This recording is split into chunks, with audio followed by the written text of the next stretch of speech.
They thought it was just a prank. He logged it as war. Raymond Holt didn't blink. I swear the way he just sat there, something shifted in my chest. The zip ties cut deep. He didn't flinch. He stared. Not at them. At the lie.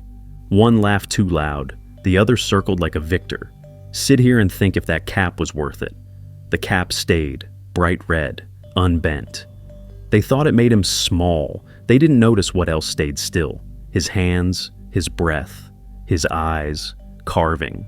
A man humiliated, but not broken, not even close. They left him on the gravel, camera still blinking, recording every word they'd forget saying. They called it ceremonial, just a handshake, a clipboard, a photo by the flag. But Raymond Holt had read every line of the HOA charter the night before, twice. He didn't want the seat. Didn't care for the meetings, the nods, the monthly updates, but the rules had teeth, and someone needed to stop pretending they didn't. When he raised the proposal, 1 sheet, 10 lines, it wasn't about power. It was about a clause buried in 2004, a clause they didn't want reopened. That was 2 weeks ago, before the zip ties, before the gravel. Back then, they still smiled, still shook his hand, still called him sir. But Raymond had seen the way they blinked when he said full review, the way no one clapped after the oath, the way one of them folded the old rulebook before leaving it in the rain. He kept the copy, dried each page, marked the clause in red ink, not to fight, but to remember. They thought he stepped in to clean up. They were wrong. He stepped in because someone once told him, silence is the fastest way a wrong becomes permanent. They thought he was just stubborn, a relic, easy to box in. But the man they tied down was the only one who still believed the rules meant something. The rope cut in slow, not from force, from repetition. Raymond had stopped pulling hours ago. He sat still, head forward, eyes steady. The forest behind was silent, but the road ahead had echoes, laughter, boots, a sentence that still rang too loud. Sit here and think if that cap was worth it. He didn't answer then, didn't flinch when they kicked gravel in his face, didn't blink when they called him grandpa or fake chief. He just looked, once, at the camera blinking behind the dashboard, twice, at the truck door they forgot to close, and once more, at the back of the SUV they drove, plates muddy but readable, 4PH-K92. He whispered it once, then again, then let it go. The uniforms didn't fit right, wrong fabric, no body cam, no name tag. The taller one wore his belt crooked, the short one kept glancing around, like even he wasn't sure this would work. They didn't know how long dash cams store audio, didn't know the glass in Raymond's watch was mirrored, didn't know he'd stitched a pin camera into the lining of his jacket, a habit from an old case long before this one. A breeze passed, light flickered, and across the ditch, behind a mailbox, a figure paused. Teenager, phone up, lens aimed, not speaking, just filming. Maybe for TikTok, maybe not. Didn't matter, someone saw.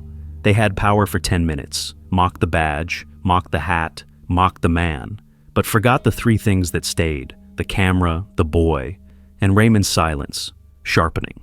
He wasn't planning a press conference. He was building a record, and every second they thought he was humiliated, he was collecting proof they'd never outrun. You've probably seen something like this before. Maybe not this cruel, but close. Somewhere, someone stepped over the line, and someone else just stayed silent. That's why we tell these stories, to remember, to notice, to remind each other. There's more than one way to fight back. If it made you think, share what you would have done. And if this kind of quiet justice feels right, you know where to find more. They posted it that night. Blurry photo, angle low, caption smug. Some people don't know when to quit. The zip ties were clear. So was the hat. So was his face. No blur, no badge. Just an old man tied to a wooden post. It landed on the HOA group chat first, then slid quietly into a sub-forum. Problem neighbors, handled. Raymond saw it at 4:12 a.m. Didn't call anyone, didn't save it, didn't reply. He just stared, then turned off the screen. The trap wasn't the post, It was the vanity. Because 22 members liked it. 3 laughed. 1 reshared to a smaller thread titled, "Power returns to the right hands." By sunrise, 2 things were clear. They thought he was done. And they thought no one else knew. But the file was still uploading. Camera dash footage. Lapel mic audio. The kid's video. Already found, time-stamped, stored.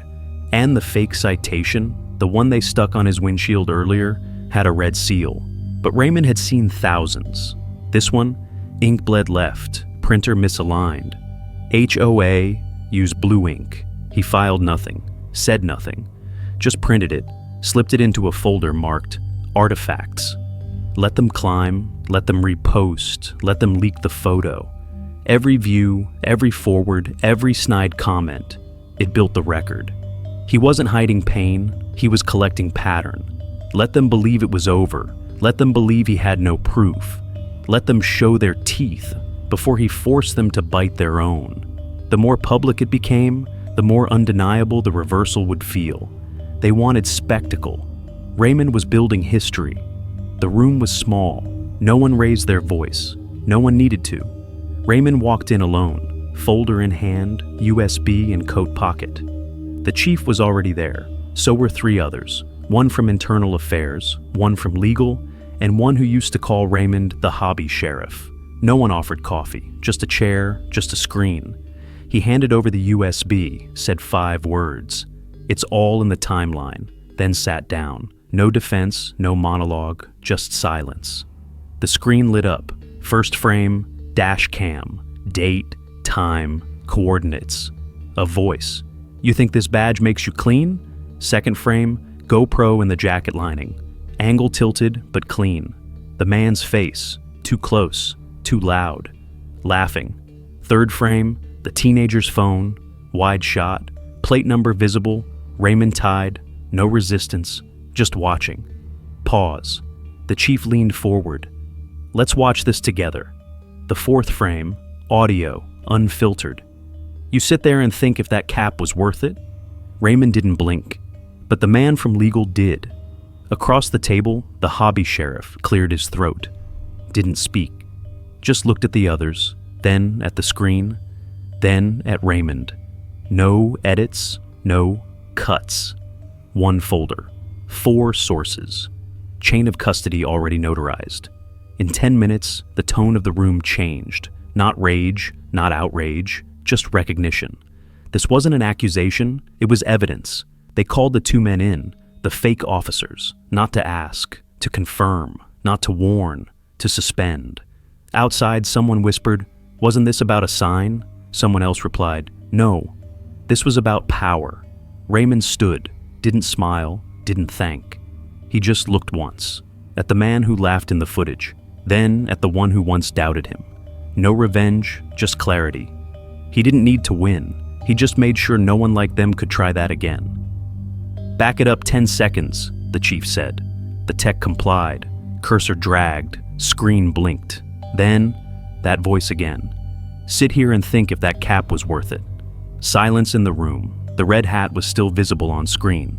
Crumpled a little, but still on. The same hat Raymond wore that morning, sitting across the table, untouched. Someone exhaled. Someone else whispered, "That's them. That's definitely them." Raymond didn't move, didn't gloat, didn't even blink. The HOA rep, gray suit too proud, leaned forward. "Wait, this footage wasn't submitted with the formal complaint. How?" Raymond spoke once. It was never part of the complaint. Then stopped. That's when the second video started. Camera angle, higher, quality, sharper. Date stamp, same hour, same minute. This time from the front bumper. A second camera, full view, 2 men dragging, 1 shoving, license plate, faces, voices, and then, one more thing, a phone, not the teenagers. Inside the truck, mounted near the dash. Recording, auto upload. The chief froze. "Wait, that's from their vehicle." "Who submitted this?" Legal asked. The tech turned, hesitated, then said, "Anonymous link." From inside the HOA admin drive, heads turned. The room felt smaller. Gray suit stammered. That has to be edited." "It's not," Raymond replied. He looked directly at the man. "You posted my picture. You made it public. All I did was give the full context." Someone in the back stood up, an admin, red blouse, HOA badge on her lanyard. "I warned them," she said quietly. "I told them to leave him alone."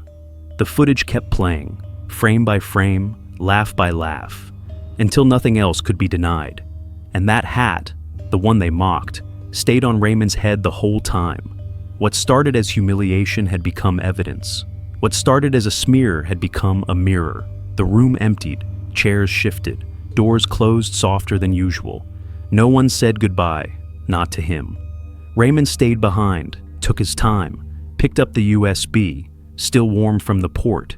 He didn't label it, just held it a second longer than necessary, then walked back to his office. No rush, no music. He unlocked the drawer, top left, slid the USB into a velvet pouch, set it beside two others, identical, unmarked, closed it, turned the key, didn't speak. On the desk, a photo stood. It had fallen once. Someone must have knocked it. He dusted it off, set it upright, swearing in day. The red folder in his hands, the same mug beside him, still half full now. He didn't sit, just stood there, eyes on the window. The street was quiet again, like nothing had happened. Except now, the mailbox across the road had a new camera mounted, and someone, maybe the same teenager, passed by on a bike, slowed down, didn't wave, but didn't look away. Raymond lifted the cup, took one sip, then set it down exactly where it had been. No press release, no interview, no speech. Just the weight of a room that had returned to order. Outside, wind moved the old oak sign. Private property, since 1951. Still hung, still cracked, still enough. He reached for the blinds, lowered them halfway, then turned off the light, let the screen glow alone. And somewhere in the silence, it was understood. Not everyone fights to win. Some just fight so no one dares try again. Some people shout to be heard. Others wait until the room quiets itself. Raymond never raised his voice, not once, but his silence stayed longer than their noise. He didn't tear down the system. He let it reveal itself, flawed, loud, and sure of its own disguise. The mug on his desk never spilled. The old key never changed hands. The red hat, bent but never removed, said enough. Justice doesn't always arrive in sirens. Sometimes it walks in, takes a seat, and waits for the truth to catch up. A cracked sign still hangs outside his fence. It's old, it leans in the wind, but it hasn't fallen. There are fights that leave no bruises, only distance, only memory, only a warning not to try again. Because some people don't seek revenge, they just make sure silence has a spine, and some victories don't echo, they just hold.